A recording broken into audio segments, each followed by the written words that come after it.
है ना हम ऐसे आस्थानों से खाली हाथ आते हैं ना खाली पेट आते हैं। हमारे दामन भी गौहरे मुराद से भर जाते हैं और हमारे पेट भी उनके लंगर से भर जाते हैं। सबको लंगर अली से मिलता है। और ये लंगर कहाँ चल रहा है? ये जितने दुनिया के गोशे गोशे में आपको औलियाए कामिलीन नजर आ रहे हैं, ये सब मौलाए कायनात के दर का सब। इसीलिए तो मैं कहता हूं कि शेर खुदा जहां में कोई दूसरा नहीं, शेर खुदा जहां में कोई दूसरा नहीं। अरे उनके बिना चराग किसी का जला नहीं, उनके बिना चराग किसी का जला नहीं। और ऐसा जहां में मौला अली ही का बाग, ऐसा जहां में मौला अली ही का बाग है। अरे पानी मिले मिले ना मिले सूखता नहीं, पानी मिले मिले ना मिले सूखता नहीं। हक बयानी हुसैन देते हैं, जिंदगानी हुसैन देते हैं। अपनी दहलीज के फकीरों को हुक्मरानी हुसैन देते हैं और सबको लंगर अली से मिलता है। अगर इस अशार को सुनने के बाद, इस शेर को सुनने के बाद आप खामोश हो जाएंगे तो फिर मैं भी खामोश हो जाऊंगा, फिर मैं समझ जाऊंगा कि आप सुनना नहीं चाह रहे। हक बयानी हुसैन देते हैं, जिंदगानी हुसैन देते हैं। अपनी दहलीज के फकीरों को हुक्मरानी हुसैन देते हैं और सबको लंगर अली से मिलता है, सबको लंगर अली से मिलता है। अरे और पानी हुसैन देते हैं, और पानी हुसैन देते हैं। एक मर्तबा हुसूल बरकत के लिए, तलब अमन आफियत के लिए, तमाम आफात और बलियात से हिफाजत के लिए, जिंदगी की किसी एक रात अपने आका की रुखे नूर की जियारत के लिए दुरूद पाक का नजराना पेश करें और पढ़े बाबा से बुलंद अल्लाह सैयदना मौलाना मुहम्मद वाला आले सैयदना मौलाना मुहम्मद सफियाना बियाना मौलाना वाला ले सैयदना मौलाना मुहम्मद।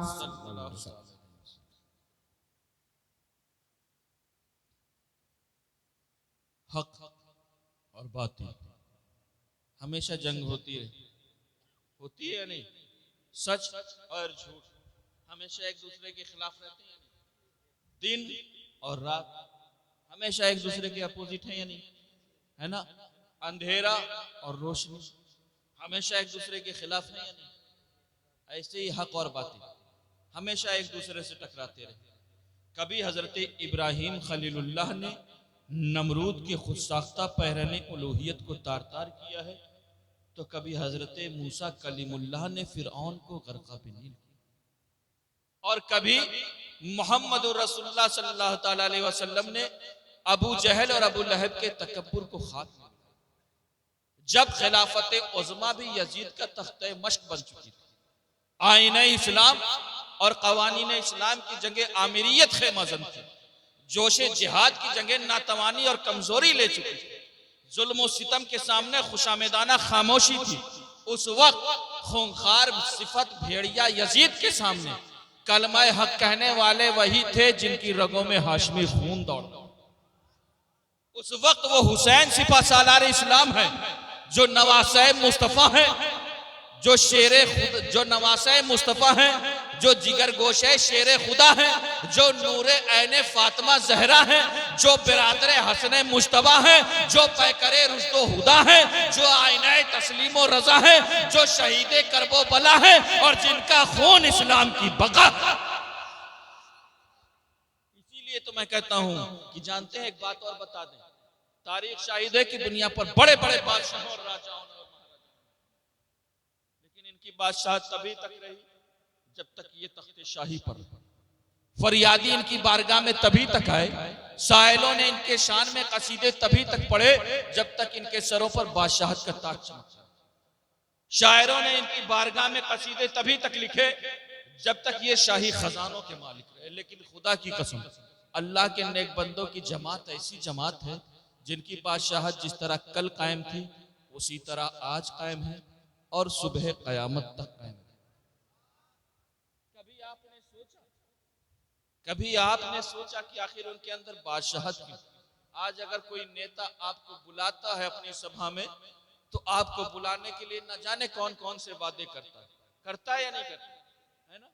तब आप जाते हो। और ये अल्लाह वाले आस्थाने ऐसे हैं, अल्लाह वालों के आस्थाने कि जानते हैं वो जब बुलाते हैं तो फिर हम जानते हैं, फिर हम मौसम का मुंह नहीं देखते बल्कि उनकी आवाज पर लब्बैक कहते हुए पहुंच जाते। फिर न जाने कितने रास्ते की तकलीफें बर्दाश्त करते हैं, लेकिन हमारा यकीन रहता है कि हम ऐसी बारगाह में जा रहे हैं कि जिनकी बारगाह में सिर्फ हम पेश हो जाए तो हमारे खाली दामन गौहरे मुराद से। क्यों? क्योंकि इनकी बादशाहत जिस तरह कल कायम थी उसी तरह आज कायम है और सुबह कयामत तक। आखिर आपने सोचा, देखिए ये शीरीन आ चुकी, ये शीरीनी ये बताने के लिए है कि अब तकरीर खत्म करो और दुरूद व सलाम करो। ये इंडिकेटर है, इंडिकेटर गाड़ी में होता है या नहीं है? जानते हो ना? अगर वो इंडिकेटर वो होता है कि जिससे आपको पता चलता है कि आपको लेफ्ट मोड़ना है या राइट मोड़ना है या नहीं? पीछे वाला जान जाता है जैसे आपने ऑन किया कि ये बंदा दाएं जाएगा या बाएं जाएगा, लेफ्ट जाएगा या राइट जाएगा, है या नहीं? इसी तरह जलसों में भी एक इंडिकेटर होता है। हाँ, जब शीरीनी आ जाए तो समझ जाओ जलसा खत्म कर दो।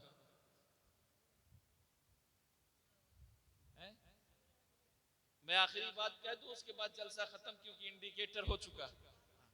हाँ, इंशाल्लाह फिर किसी और मौके पर, क्योंकि आज अपना ऐसा वक्त दिया जो बंदा सबसे दूर में आया था उसे सबसे देर में बुलाया। अजीब मामला है चांदपुर वालों का। आइंदा अगले साल पहले वादा करूंगा कि जो दूर से आएगा वो सबसे पहले आएगा,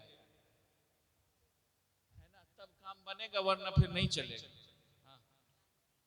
हाँ, इतने आदमी रहे ना रहे मुझे कोई फर्क नहीं पड़ता। अल्हम्दुलिल्लाह हम जानते हैं हम वो 72 वाले हैं जो करबला के मैदान से निकले। हम तादाद नहीं देखा करते, हम हौसले देखा करते हैं। आप जितने हैं उतने काफी हैं, बस जिंदगी दिली के साथ। मैं एक बयान कर रहा था कि तारीख शाहिद है, एक से एक बादशाह है और चले गए, आज उनका कोई नाम लेवा नहीं।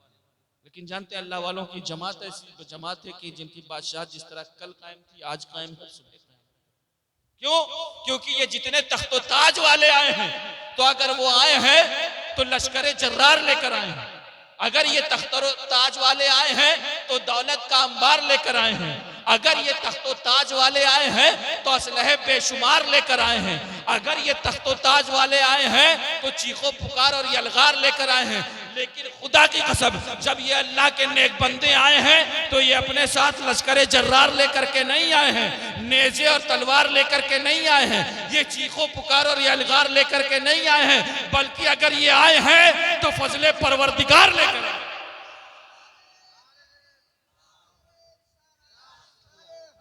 आली जिंदाबाद जिंदाबाद, अल्लाह अकबर। फजले परवरदिगार लेकर आए हैं, मुस्तफा का शियार लेकर आए हैं, इन्ना दीना इंदल्लाहिल इस्लाम की पुकार लेकर आए हैं, कुल जाल हको वज़ाकल बातिल का नारा पुरवकार लेकर आए हैं, लक़द काना लकुम फी रसूलिल्लाहि उस्वतुन हसना की बहार लेकर आए हैं, जज्बे खुलूस व ईसार लेकर आए हैं, दिले बेगुबार लेकर आए हैं, मोहब्बत और प्यार लेकर। सुभान अल्लाह। इसीलिए मैं कहता हूं कि तख्त और ताज पर हुकूमत करने वालों ने सिर्फ दिलों पर राज किया है, लेकिन टूटी चटाई पर बैठ करके हुकूमत करने वालों ने दिलों पर नहीं बल्कि हमारे दिलों पर राज किया। सुभान अल्लाह। इनकी बादशाहत जिस तरह कल कायम थी उसी तरह आज कायम है और सुबह कयामत तक कायम। आने वाला कौन आता है? आने वाला वही आता है जो जानते हैं नबी का शहजादा है, आता है इसी हिंदुस्तान की सरजमीन से, इसी हिंदुस्तान की सरजमीन पर संजर की सरजमीन से आता है अजमेर में और 92 लाख लोगों को कलमा पढ़ा करके चला। आने वाला कौन है?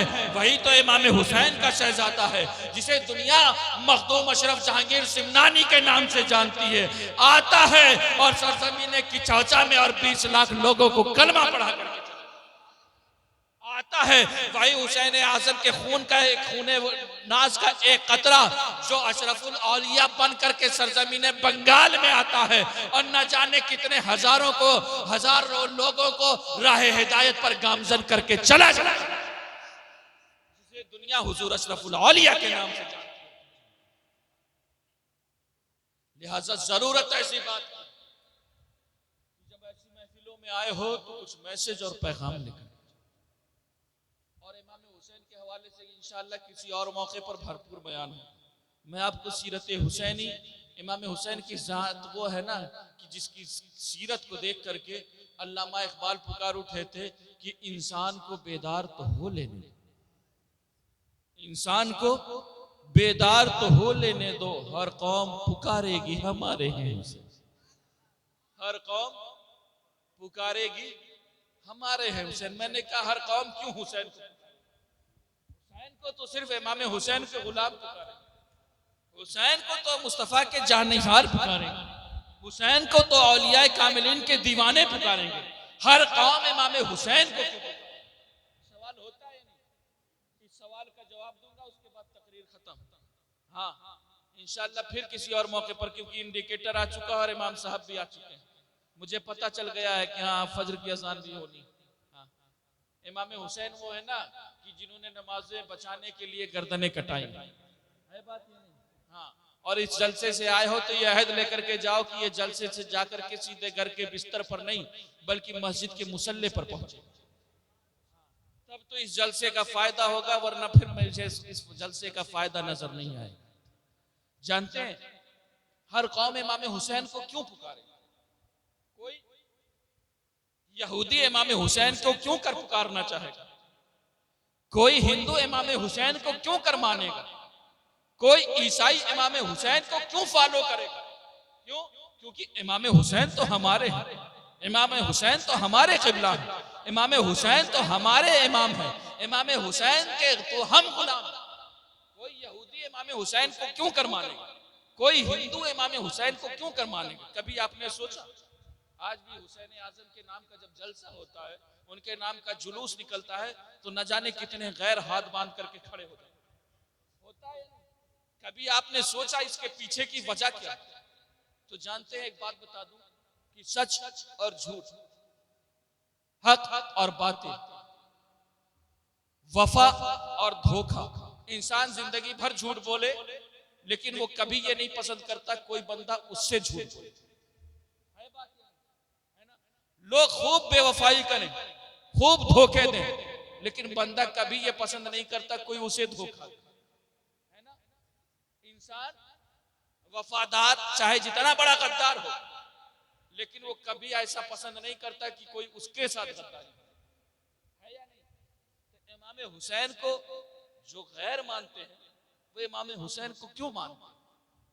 इमाम हुसैन की बुलंद हिम्मती की वजह से, इमाम हुसैन की सखावत की वजह से, इमाम हुसैन की शुजाअत की वजह से, इमाम हुसैन की उलुल अज़मी की वजह से, इमाम हुसैन के भ्रष्टाचार के खिलाफ आवाज बुलंद करने की वजह से, इमाम हुसैन के जुल्म के खिलाफ अलम बुलंद करने की वजह से।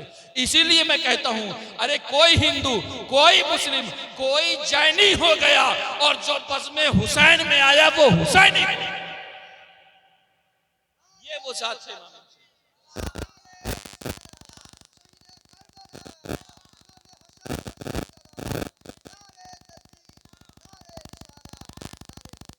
इसीलिए मैं कहता हूं अल्लाह अल्लाह ये मकाम हुसैन, आखिरी बात कह दूं तकरीर खत्म, अल्लाह अल्लाह ये मकाम हुसैन खुद लिखाएं उमर गुलाम हुसैन, अल्लाह अल्लाह ये मकाम हुसैन खुद लिखाएं उमर गुलाम हुसैन, और जिनके तलवों का अर्श बोसा ले, जिनके तलवों का अर्श बोसा ले, अल्लाह अल्लाह ये मकाम, अल्लाह अल्लाह ये मकाम हुसैन खुद लिखाएं उमर गुलाम हुसैन, और जिनके तलवों का अर्श बोसा ले, अरे उनके कांधे पे है इमाम हुसैन, उनके कांधे पे है इमाम हुसैन। और दीन क्या है इमाम साहब?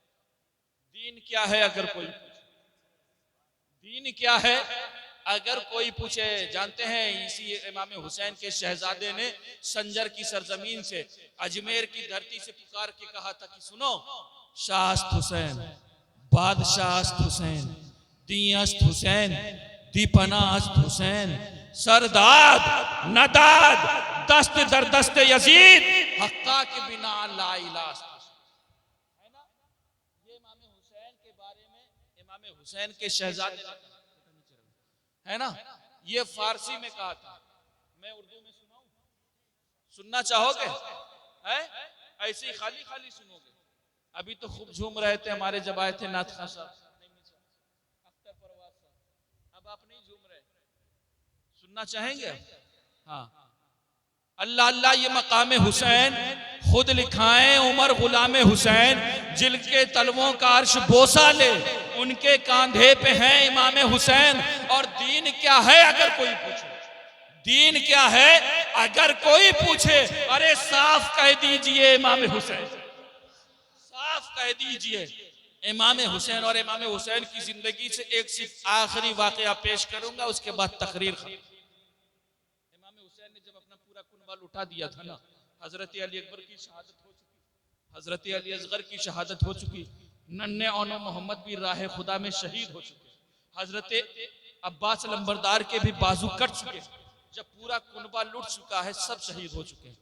अब इमाम हुसैन जब आखिरी सलाम के लिए जब खेमे के अंदर दाखिल होते हैं ना, मैं अपनी तकरीर से एक मैसेज देना चाहता हूं, हमारी माए बहनें सुने। आज उन्हें लगता है यार इस्लाम में तो बाउंडेशंस बहुत है, इस्लाम में तो कैद बहुत है, इस्लाम में तो औरतों से के पर्दे का हुक्म है, औरतों को बेपर्दा ना निकलने का हुक्म है, औरतों को बाजार ना जाने का हुक्म है, न जाने कौन कौन सी बंदिशें। मैं अपनी माँ बहनों से कहना चाहूंगा और अपने नौजवानों से कहना चाहूंगा, होश के नाम, इस्लाम तो वो मजहब है ना कि जिस मजहब ने औरतों को, एक दौर था कि जब मामला ये था कि बेटी पैदा होती थी और उसे जिंदा दरगोर कर दिया जाता, एक दौर दुनिया ने यह भी देखा था कि जब बाप के मरने के बाद बेटा ले जाकर के माँ को अपनी मंडियों में बेच देता था। एक जमाना वो भी गुजरा था कि जब जानते हैं औरत समाज में सिर्फ हवस मिटाने का एक सामान बना करके रखती, लेकिन जानते हैं मुस्तफा की तालीम का ये नतीजा है कि आज एक 65 साल उम्र का ज़ईफ अपने जिस्म पर अपने वजन से ज्यादा बोझ सिर्फ इसलिए उठा रहा होता है, क्यों? क्योंकि उसको अपनी बेटी के हाथ को पीला गया। ये मुस्तफा की ये शरीयत है कि जिस औरत को, जिस बेटी को दुनिया अपनी जहमत समझता था, उस बेटी को मुस्तफा करीम ने रहमत, जिस औरत को दुनिया न जाने किन किन निगाहों से देखा करती थी, उस औरत के कदमों के नीचे अगर जन्नत रखी है तो मुस्तफा करीम।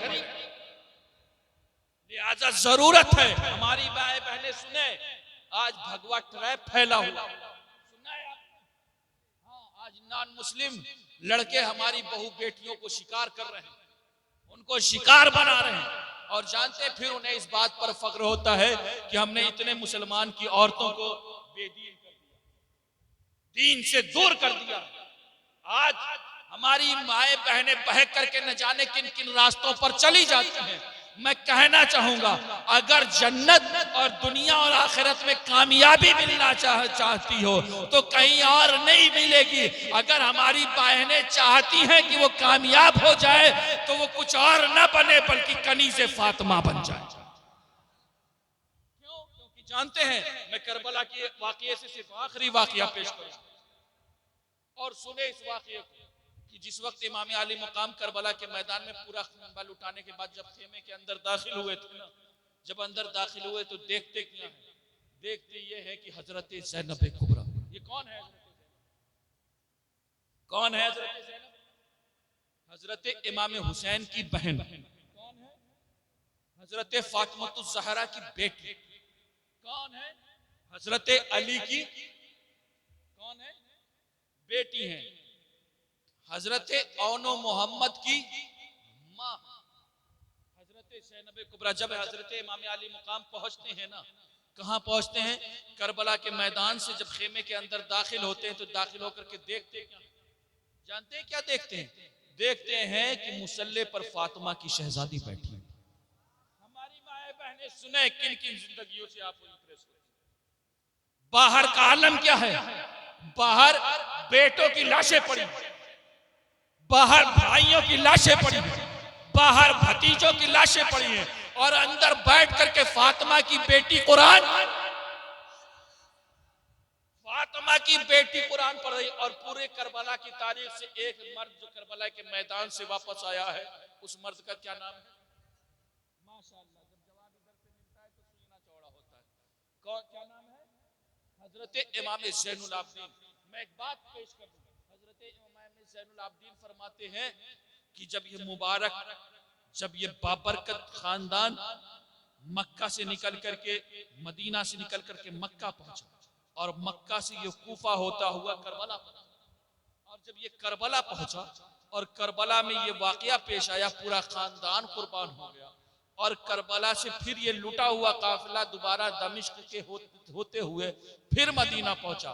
हजरत इमाम ज़ैनुल आबिदीन फरमाते हैं, जमाने वालों सुनो, अल्लाह रब्बुल इज्जत शाहिद है कि पूरे इस वाकये का सिर्फ चश्मदीद गवाह मैं हूं, और इस पूरे सफर में मैं साथ साथ रहा हूं। लेकिन जमाने वालों, मैं तुम्हें बता दूं कि पूरे इस सफर में कहीं भी मैंने ऐसा मकाम नहीं देखा कि जहां फातिमा की बेटी ज़ैनब की एक वक्त की नमाज। सोचे हमारी माए बहन आज दावा करती है कि कनीज़े फातिमा है, कनीज़े ज़ैनब, और हमारा और आपका आलम क्या हो चुका है? बाहर का आलम क्या है? बाहर भतीजों की लाशें पड़ी, बाहर बेटों की लाशें पड़ी हैं, और अंदर बैठ करके फातिमा की बेटी कुरान पढ़ करके बता रही है, जमाने वालों कुछ भी हो जाए लेकिन खानपी का खानदान कभी कुरान,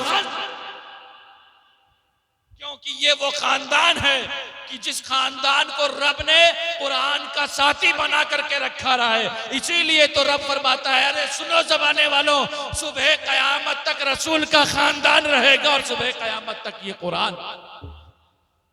लिहाजा जरूरत इस बात की कि ऐसी महफिलों में आई हो, ऐसे महफिलों में आए हो तो ये मैसेज और पैगाम लेके अपने बच्चों को मुस्तफा की शरीयत सिखाओ, बहू बेटियों का लिबास इस्लामी रखो, अपने बच्चों को मुस्तफा की शरीयत सिखाओ, कुरान की तालीम से वाबस्ता रखो, कुरान पढ़ो और पढ़ाओ, ताकि जानते हैं दुनिया की तमाम तालीम तब काम आएगी जब आपका बेटा पढ़ लेगा, दुनिया की तमाम तालीम तब काम आएगी जब आप इस जमीन के ऊपर हो। लेकिन खुदा की कसम, अगर आपके बच्चे ने कुरान पढ़ना सीख लिया तो वो तब काम आएगा जब आप मनो मिट्टी के नीचे न। लिहाजा जरूरत इस बात की कि बहू बेटियों का लिबास इस्लामी रखें, अपने बच्चों को मुस्तफा की शरीयत सिखाएं, कुरान की तालीम से वाबस्ता रखें, और हमारे कौम के नौजवान यंगस्टर सुने, अपनी बहनों की इज्जत की हिफाजत करें, अपनी बहू बेटियों पर नजर रखें, और खुद ऐसा काम ना करे कि आपके ऊपर कोई उंगली उठाए, क्योंकि अगर हम खुद बेराह होंगे तो अपनी बहन को कैसे बताएंगे कि ये हरकत गलत है? बता सकते नहीं बता सकते। लिहाजा जो तरीका मुस्तफा की शरीयत ने हमें दिया उस तरीके के मुताबिक अपनी जिंदगी कर लें, क्योंकि जानते हैं ऐ कौम वही फिर है तबाही का जमाना, ऐ कौम वही फिर है तबाही का जमाना, इस्लाम है फिर तीरे हवादिस का निशाना, और मिटते हुए इस्लाम का फिर नाम जली हो। लाजिम है कि हर शख्स हुसैन इब्ने अली हो, लाजिम है कि हर शख्स हुसैन इब्ने अली हो। तो असलाफ की अपनी तासीर ले ले, जबानों पे नारे तकबीर ले ले, और खुदा हमको शब्बीर सा हौसला दे, आमीन कहे। खुदा हमको शब्बीर सा हौसला दे कि दी के लिए गर्दन अपनी कटा दें। अस्तगफिरुल्लाह रब्बी मिन कुल्ली ज़ंबिन व अतूबु इलैह वमा अलैना इल्ला